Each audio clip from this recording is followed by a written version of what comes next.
putih, merah, hitam. Kalau kuning itu lebih ke hawa nafsu, merah itu lebih ke emosi, hitam ke spiritual yang kita yang bagus, hitam yang kayak yang kita ya itu gambaran untuk ininya. Iya, kalau kita pengen nguatin putihnya, alhamdulillah puasa putih, jadi kita makan yang putih-putih, gak nasi putih, air putih, kita nggak makan yang lain. Nah, cuma itu doang. Iya, itu puasa putih buat nguatin spiritual kita. Itu buat kalau orang-orang Jawa yang orang tua dulu cerita gitu.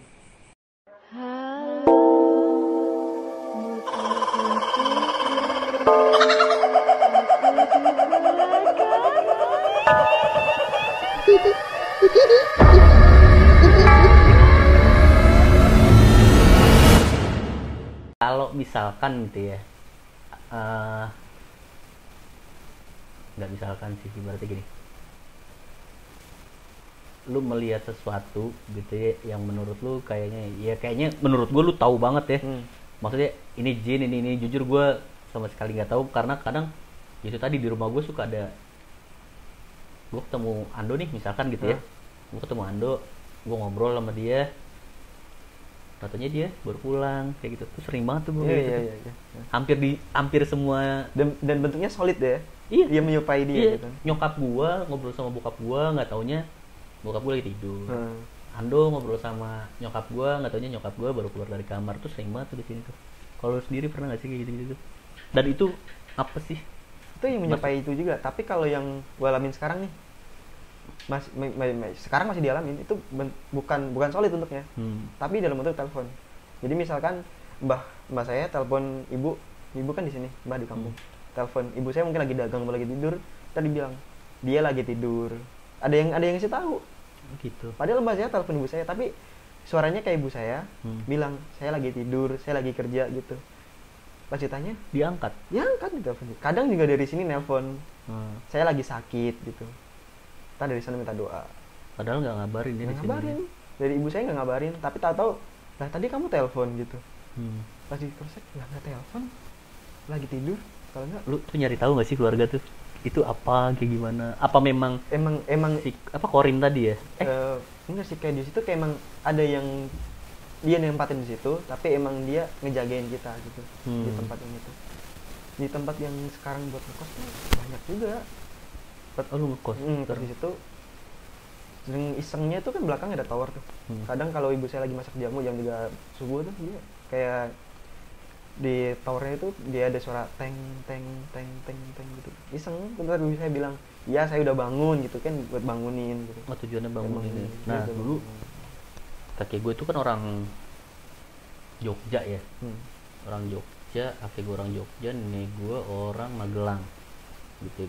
Ingat banget tuh dulu gue waktu kecil suka dibilang gini, gue kan paling susah bangun pagi nih. Kalau lu mau bangun pagi gitu ya, kalau dulu ya zaman dulu kan nggak ada alarm kayak handphone kayak sekarang ya, ya kayak gitu ngajarinnya.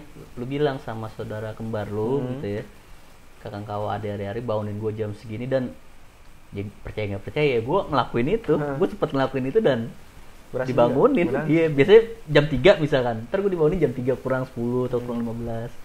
Biasanya gitu tuh, dia percaya nggak percaya ya gitu. Di kosan juga banyak juga sih pengalamannya, kayak selain itu tadi, kayak masih ada sekarang kan masih bisa ngerasa gitu. Rasanya kayak ada yang ngeliatin. Rasanya tuh gimana sih, bro? Kayak ya kayak ada yang datang, kayak ada bentuk yang slide yang ada di sekitar kita gitu. Ngerasain kok kayak ada yang liatin ya.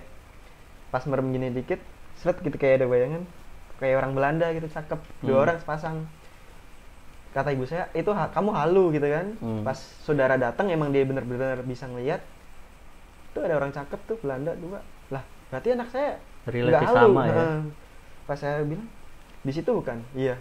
Nggak pakai gaun lama bukan? Iya. Putih? Iya gitu. Oh, berarti bener. Walaupun sekelewatan lewat. Kalau gue ngerasain sih nggak bau. Gue nggak ngerti. Kayak bau juga nggak. Kayak jadi gini. Kayak misalkan gue jam 3 gitu ya mau makan gitu, kita sambil ngedit gitu. Terus tiba-tiba langsung merinding tuh. Langsung merinding. Tuh gue langsung buru-buru masuk kamar tuh. Kayak gitu. Maksudnya cuma sebatas itu kalau kayak ngerasain yang beda sama adik gue yang Astrid nih, yang cewek. kadang dia ngerasa panas gitu ya, maksudnya di sebelah kiri itu suka panas nih kayak gini ada ini nih gitu, tapi dia kadang bisa lihat kadang nggak juga, sama tuh kayak gini juga. Maksudnya apakah rasa si dia itu seperti itu atau kayak gimana gitu? Mungkin emang dari kecil emang dianugerahi, cuman semenjak balik kan berkurang gitu. Jadi mungkin masih ada kayak saya tadi yang kayak yang sisa-sisa gitu. Jadi mungkin kalau yang kamu kesukaan kan ada kayak istilah tulang rusuknya rongga gitu. Nah, gue nggak tahu ya definisi tulang rusuk atau tulang iga jarang ya sebutannya.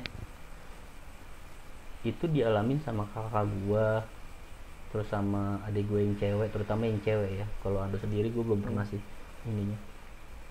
Maksudnya waktu gue tinggal di rumah yang sebelumnya dia nggak pernah kayak gitu tuh, nggak pernah. Tapi pas ke rumah ini kakak gue sering kayak gitu ya. Orang pasti berpendapatnya gitu, nih gak jarang nih kayak gini gitu kan. Nah hilangnya tuh pas dia udah nikah gitu kan. Dia nikah terus kakak gue udah nggak pernah. Terus kalau yang cewek yang Astrid, adik gue sama, abis kakak gue nikah cabut pindah ke Astrid kan. Astrid kayak gitu, pas nikah dia enggak, tapi dia paling nggak bisa untuk diajak cerita kayak gini nih. Cerita kayak gini dia nggak bisa, cara nggak langsung kakinya pasti langsung goyang-goyang tuh. Kalau udah goyang-goyang gitu, gue udah karena saking hafalnya gitu ya, wah masukkan nih kayak gitu. Itu biasanya ada kebiasaan yang disukai dari entitas itu. Jadi misalkan mohon maaf ya, ini misalkan dia mungkin kalau ke kamar mandi nggak baca doa, terus kalau tidur mungkin telanjang gitu kan. Ada dia entitas tuh dia seneng kayak gitu lihat, jadi dia nempel, dia ngikut. Semenjak udah menikah kan beda diatur sama suaminya, kamu jangan gini, terus diingetin juga kalau mungkin kalau pakai baju kanan dulu baca doa, mau ada adabnya kan, mau buka baju juga kiri dulu baca doa juga kan. Ada juga gitu kan, kebiasaan buruk yang disukai oleh entitas itu, makanya dia ngikut kita mulu gitu. Awalnya dari situ. Awalnya mungkin biasanya dari situ juga.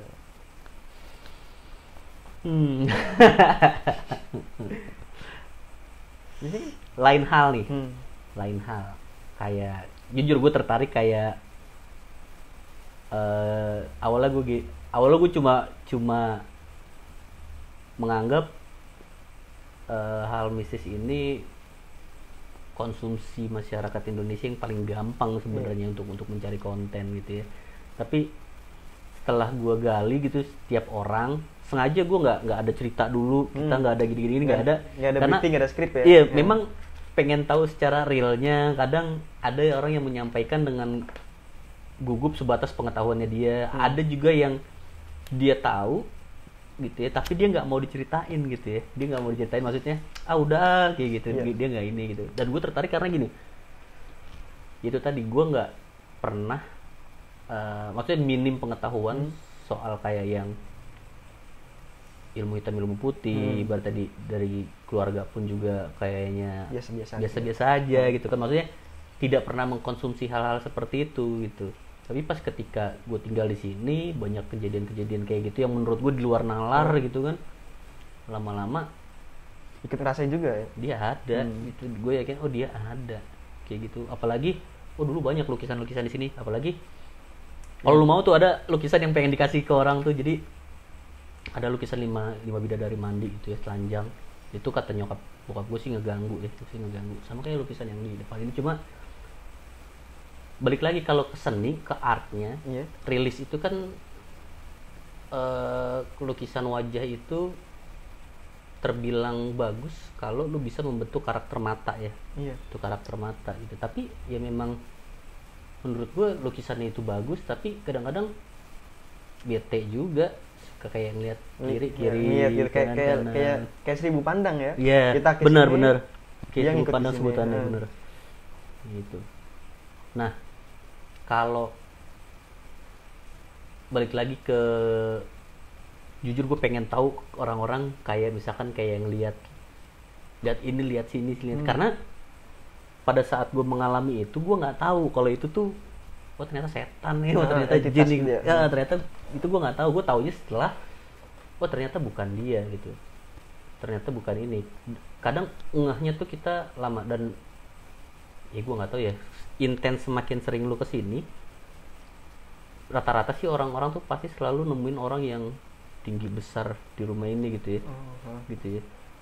Dulu ada orang yang nggak percaya, sebenarnya ada di cerita adik gue, cuma cerita itu nggak bisa naik, harus berapa kali tag gitu kan ibaratnya, dan ternyata memang harus di ada gangguan gitu ya. Iya, jadi ngelangkahnya tuh langkahnya di rumah gua, kaki satunya langkahnya tuh adanya di TK yang depan sana tuh. Katanya gua denger aja kan, gua pikir adek gua bokis nih cerita kayak gini-gini, nggak taunya security di rumah juga Kayak bentuknya kayak bayangan gitu. kelihatan, Solid kelihatan berbentuk, cuma buat nemuin kepalanya tuh susah karena tinggi banget, lu ngeliat Kelihatan tinggi kaki banget. doang berarti ya? Kaki doang gede banget gitu, gede banget. Dan itu yang gua akui kalau gua ngeliat gitu ya. Selebihnya cuma ya itu yang menyerupai ini gini. Gitu sih. Mungkin yang jaga kali ya, atau mungkin dia udah menepatin di sini sebelum rumah dibangun gitu. Mungkin. Tapi basicnya gue tahu sih dasarnya rumah ini. Nah, ternyata narasumber gue kali ini bangke. gue nggak ya itu tadi pakai nggak briefing tuh, ternyata dia tahu maksudnya gitu ya, dia ya itulah, jadi apa ya, merinding sendiri gue. Jadi kalau editing ini ngaret ya lu salahin dia, karena gue nggak ada keberanian buat edit malam lagi nanti jadinya kayak gitu. Nah, bro, lanjut bro, pengalaman yang bisa lu bagi lagi nih, cerita-cerita bisnis lu kayaknya banyak banget nih. Saya makan sering camping ya di kita sering camping di Gunung Kidul di pantai-pantai. Pernah itu gua nakal, jadi ngambil pasir sama ngambil karang-karang. Jadi waktu itu lagi musimnya aquascape, ngambil aja buat di rumah, dijualin lagi. Cuman ngambilnya nggak permisi dulu, nggak. Saya minta langsung aja. Pas sampai rumah demam tinggi. Pas demam, emang pintu nggak dikunci, nggak bisa dikunci pintu kamar. Kayak ada yang ngeliatin gitu, kayak yang merhatiin terus gitu. Apa ya gitu, salah apa ya? Pas baca hilang tuh, baca doa gitu hilang. Habis itu besokannya datang lagi, terus gitu, takut sih. Berwujud? Enggak, cuman kayak hologram. Kayak dia juga harus jadi susah nafas. Pas tanya ke keluarga emang yang udah tahu gituan, ditanya habis dari mana? Dari pantai. Ambil apaan gitu? Pasir sama karang kecil-kecilan gitu.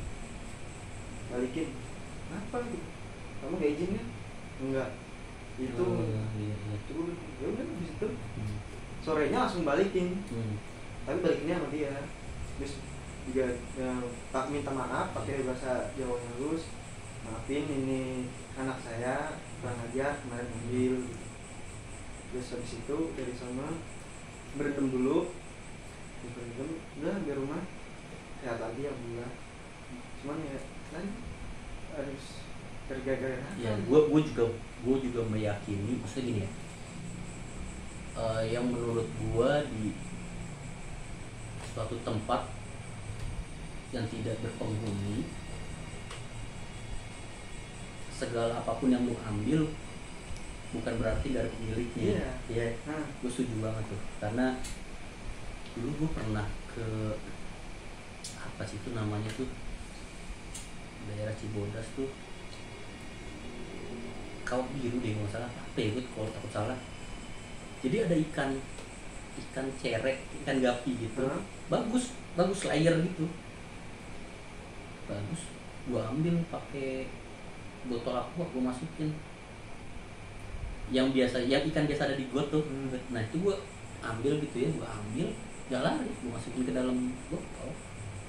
dalam botol, terus gue sempet kayak terjun, gue pulang masih hidup sampai di sini.